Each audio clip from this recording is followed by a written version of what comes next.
नमस्कार, आप देख रहे हैं इन्फोकस न्यूज़। मैं शकील खान। स्वागत है आपका हमारे खास कार्यक्रम कहानी आपके संघर्ष की। आज हमारे साथ जुड़ रहे हैं कहानी आपके संघर्ष में मिस्टर अजीज़ अंसारी सर। उनसे बात करेंगे उनकी शिक्षा के ऊपर, उन्होंने कैसे एग्रीकल्चर से लेकर जर्नलिज्म विभाग तक या फिर रेडियो तक कैसे उनका सफ़र रहा। उनके सफ़र से आपको बहुत कुछ सीखने को मिलेगा। तो आइए बात करते हैं उनसे। सर, इन्फोकस न्यूज़ में आपका स्वागत है। जी शुक्रिया, बहुत बहुत आपका धन्यवाद। सर, आपका शिक्षा एग्रीकल्चर से लेके आप जर्नलिज्म तक का सफ़र कैसा रहा, आप उसके बारे में कुछ बताना चाहेंगे? जी देखिए, मेरी शिक्षा और शिक्षा के क्षेत्र में मेरा काम बड़ा अजीब अजीब तरह का रहा है। मेरी शिक्षा जो है शुरुआत जो हुई वो उर्दू स्कूल से हुई, उर्दू प्राइमरी स्कूल से। इंदौर का हाथीपाला स्कूल था, बड़ा मशहूर था हमारे ज़माने में। मैं ये बात कर रहा हूँ 50 की। तो वहाँ से मैंने उर्दू मीडियम से पढ़ाई शुरू की। फिर मिडिल स्कूल आया मोती तवेले में जो है उर्दू मिडिल स्कूल, वो बहुत अच्छा स्कूल था, बड़ा अच्छे लोग थे वहाँ के। वहाँ से मैंने मिडिल किया, उर्दू साथ में रहा। और फिर वहाँ से हमारे इंदौर का एक बहुत मशहूर हाई स्कूल है, महाराजा शिवाजी राव हाई स्कूल। उन दिनों भी बड़ा नाम था, बड़े अच्छे बच्चे जाते थे और बड़ा अच्छा स्टाफ था, बड़ा नाम था उसका। तो वहाँ मैंने हाई स्कूल में वहाँ मैंने एडमिशन लिया। वहाँ भी मैंने अपना उर्दू सब्जेक्ट रखा और साथ में साइंस लिया। उर्दू और साइंस का ऐसा कुछ मेरा कॉम्बिनेशन मिल गया, तो उससे क्या है, मेरी सर्विस भी होती रही और मेरा शौक़ भी पूरा होता रहा। उर्दू मेरा शौक़ था, वो साइंस मेरी ज़रूरत थी। तो साइंस की वजह से क्या हुआ कि मैंने 58 में 58 में मैट्रिक पास कर लिया। उन दिनों मैट्रिक हुआ करता था, तो मैट्रिक मैंने पास कर लिया 58 में। अब सवाल आ गया कि भैया नौकरी करना है या पढ़ाई करना है। सवाल यह है, घर से कोई प्रेशर नहीं था, बोले आपको पढ़ना आप पढ़ो। तो मैंने दोस्तों से, आप जैसे दोस्तों से मशवरा किया कि यार क्या करूं, मुझे पढ़ाई तो करना है लेकिन पढ़ाई करके डिग्री लेके बेकार नहीं घूमना है। पढ़ाई करूं तो ऐसी करूं कि भाई मेरे को एकदम काम मिल रहा है, जॉब मिल जाए, बेकार घूमूँ वो मेरे को पसंद नहीं है।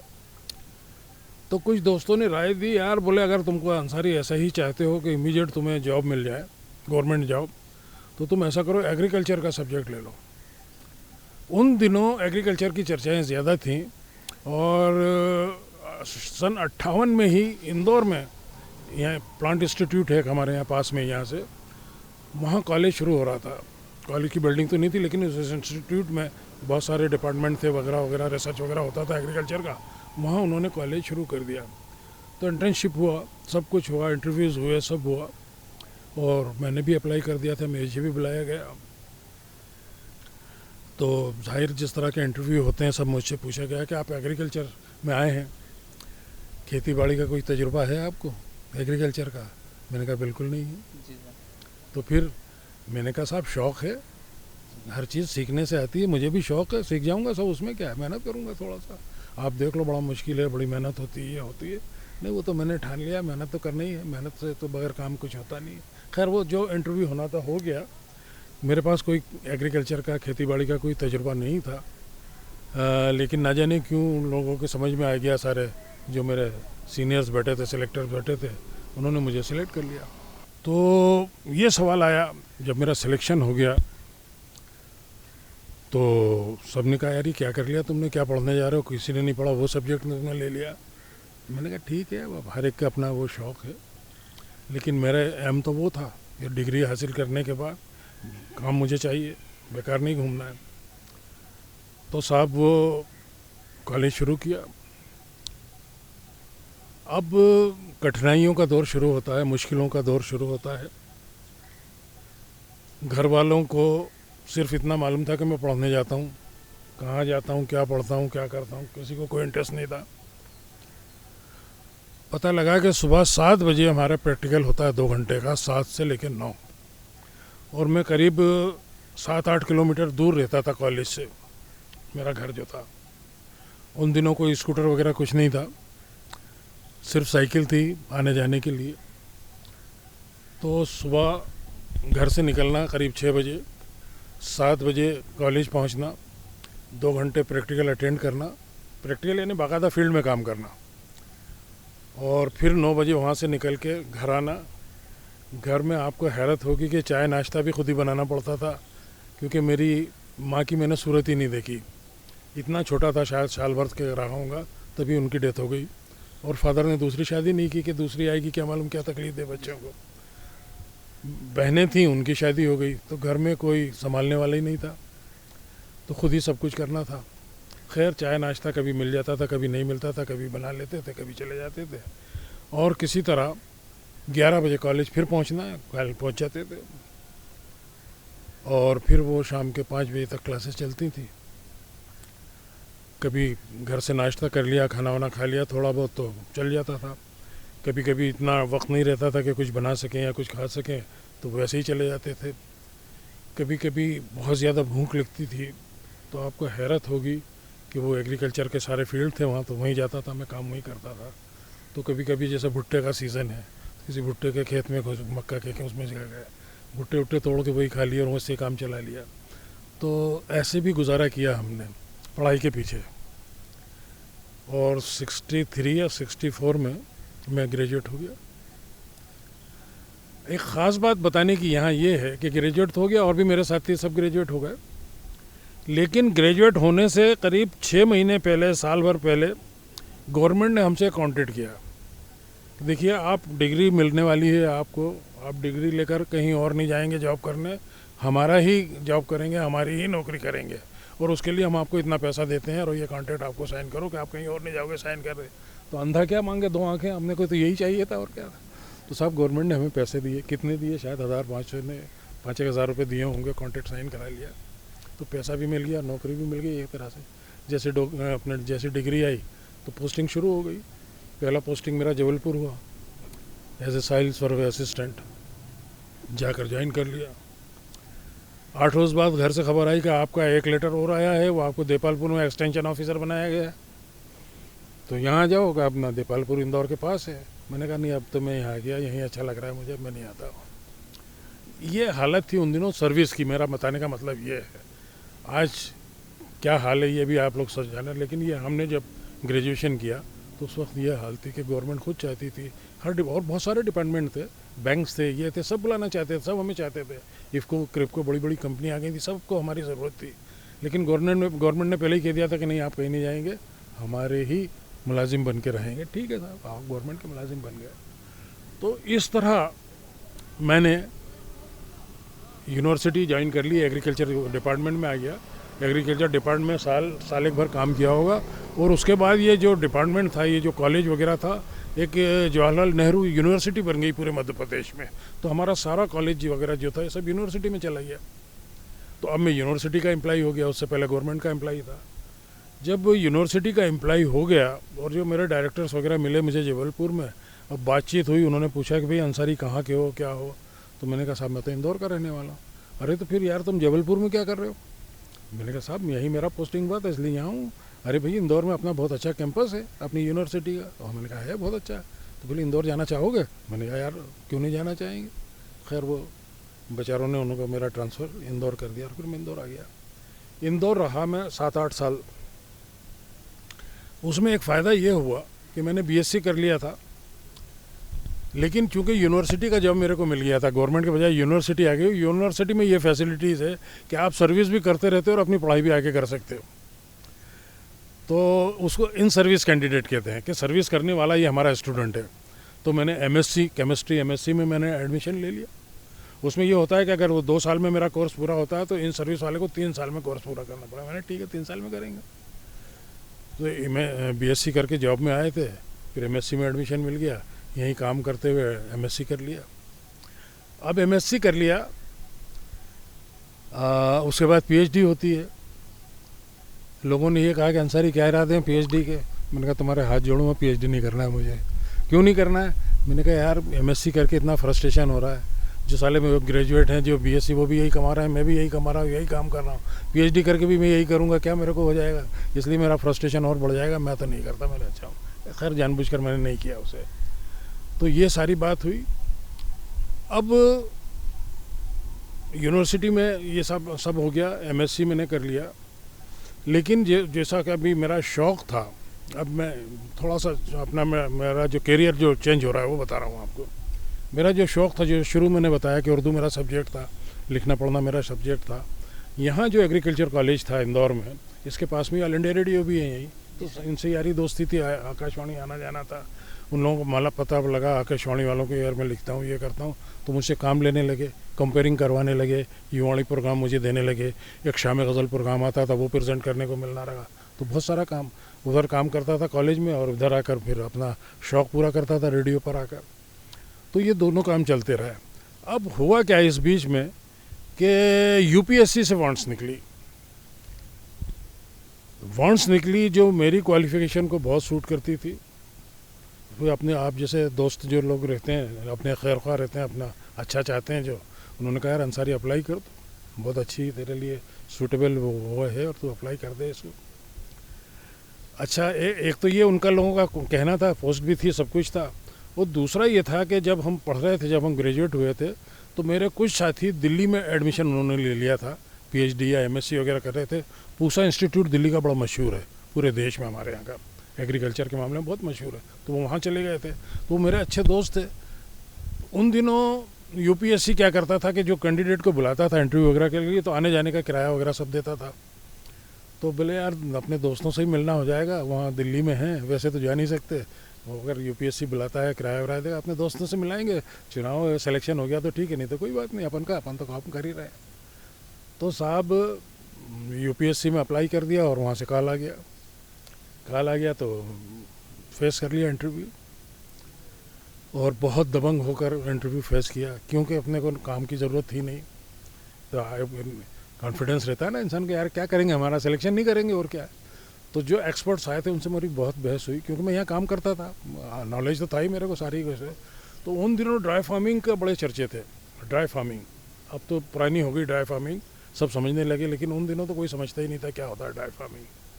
तो एक एक्सपर्ट कोई ड्राई फार्मिंग का कोई आ गया होगा मेरे उसमें कमेटी में, सिलेक्शन में, तो वो ड्राई फार्मिंग के लिए पीछे पड़ गया मेरे।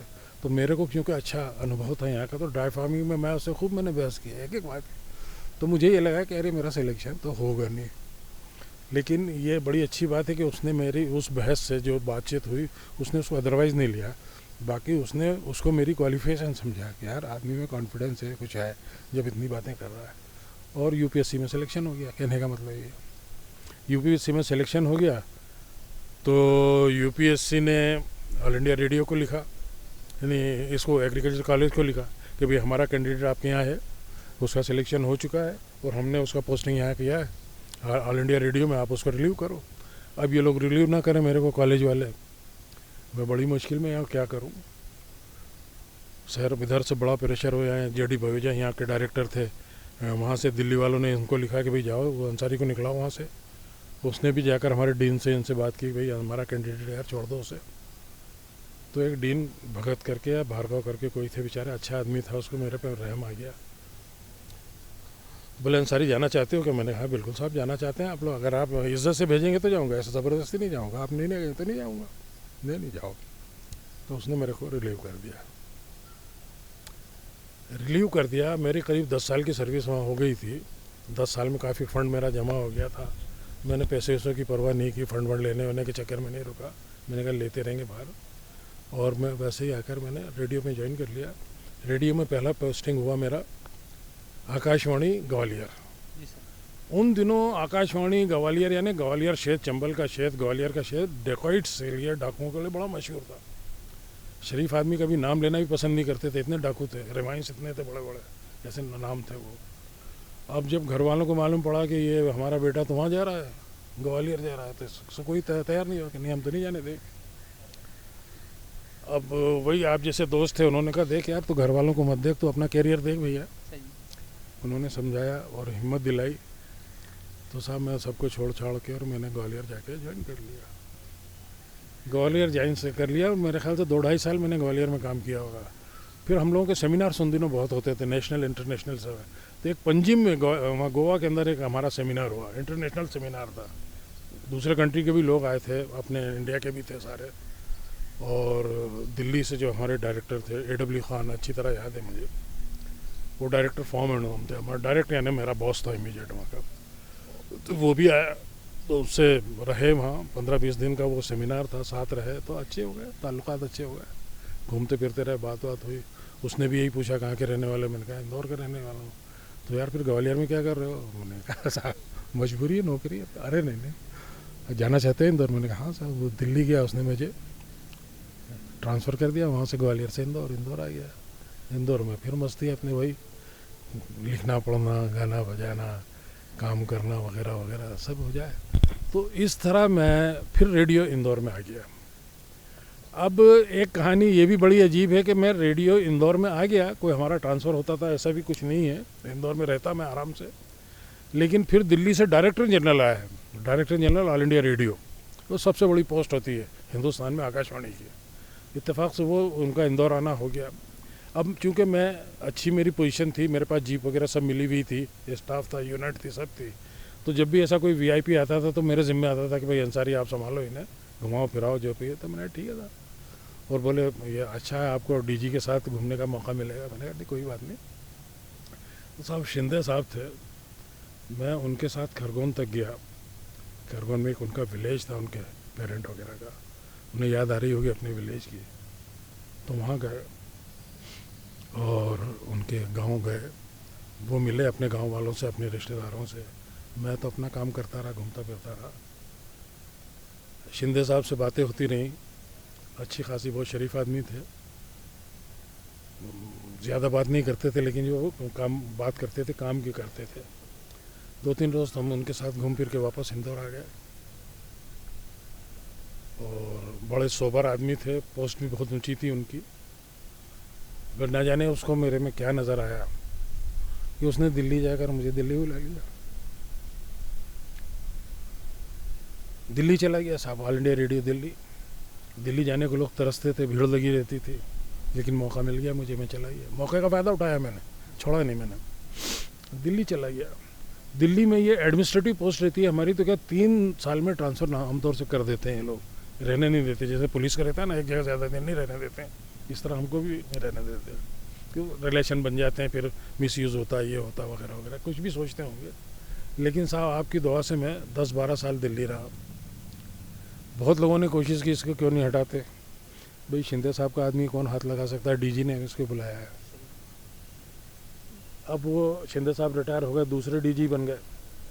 उन्होंने एक रोज़ बुलाकर कहा, यार बोले अंसारी क्या बात है यार, सब हमारे पीछे पड़ते हो कि सब के ट्रांसफ़र होते हैं, इस आदमी का ट्रांसफ़र यहाँ से क्यों नहीं होता, तुम क्यों नहीं जाते दिल्ली से? उनको लगा कि मेरा यहाँ दिल्ली में कारोबार है, सब है। तो मैंने कहा साहब मेरा कोई कारोबार नहीं है, मैं ईमानदारी से अपनी सर्विस करता हूँ, अपने घर से आता हूँ और घर जाता हूँ, वहाँ पर मेरा कोई काम नहीं। तो फिर क्या बात है यार, हमने तुम्हें मथुरा भेजा है, दिल्ली के पास है, तुम दिल्ली में रहो और मथुरा आओ जाओ, तुम्हारा काम भी चलता रहे। मैंने साहब मथुरा में मुझे इंटरेस्ट नहीं है। तो फिर कहाँ जाना चाहते हो तुम? मैंने जहाँ से आपने बुलाया वहाँ भेज दो। कहाँ से बुलाया आपको? मैंने कहा इंदौर से बुलाया था। उसने 8 रोज़ में मेरे को इंदौर ट्रांसफ़र कर दिया, फिर इंदौर आ गया मैं। तो इस तरह के कुछ अजीब से उतार चढ़ाव हुआ है, अजीब से मेरे पास वो इत्तेफाक़ात बने जो मेरे फेवर में थे, लेकिन मैंने उनका फ़ायदा उठाया, कभी उनसे मुंह नहीं मोड़ा और उनके साथ हाँ में हाँ मिलाई, तो उसका मुझे फ़ायदा मिलता चला गया। अब ये तो मेरा हो गया सर्विस का। 10-12 साल जैसे मैंने बताया कि मैं दिल्ली में रहा, वहाँ मुझे कोई प्रमोशन मिल गया, असिस्टेंट डायरेक्टर बन गया वहाँ से फिर मैं इंदौर आ गया। इंदौर आया तो फिर मैं एक और प्रमोशन मिला, यहाँ डायरेक्टर बन गया। यहाँ से मेरा जलगांव ट्रांसफ़र हो गया महाराष्ट्र में। हाँ महाराष्ट्र में था तो महाराष्ट्र में मेरे ऑर्डर आया कि मैं डायरेक्टर हो गया हूँ। तो जलगांव का मैंने हेड, स्टेशन का हेड था, वहाँ का डायरेक्टर बना। और 2-3 साल के बाद फिर इतने अच्छे लोग थे, सीनियर लोग यार, मैं समझ में नहीं आता। मेरे को जलगांव उन्होंने भेज दिया था, अलग मैंने उनसे कहा कि मुझे मराठी नहीं आती, क्यों मुझे जलगांव भेज रहे हो, मराठी स्टेशन है। अरे तुम जाओ यार, तुम बहुत अच्छे हो, तुम देखो ऐसा और वैसा बुला के भेज दिया। वो जाओ थोड़े दिन रखो, तुमको अच्छा लगेगा वगैरह वगैरह। लेकिन उन्होंने ध्यान रखा, रिटायरमेंट से मेरे 2 साल पहले 2002 में मैं रिटायर हुआ, तो 2000 के करीब उन्होंने मेरे को वापस इंदौर, जलगांव से इंदौर भेज दिया, तो यहीं से मैं रिटायर हुआ। धन्यवाद सर।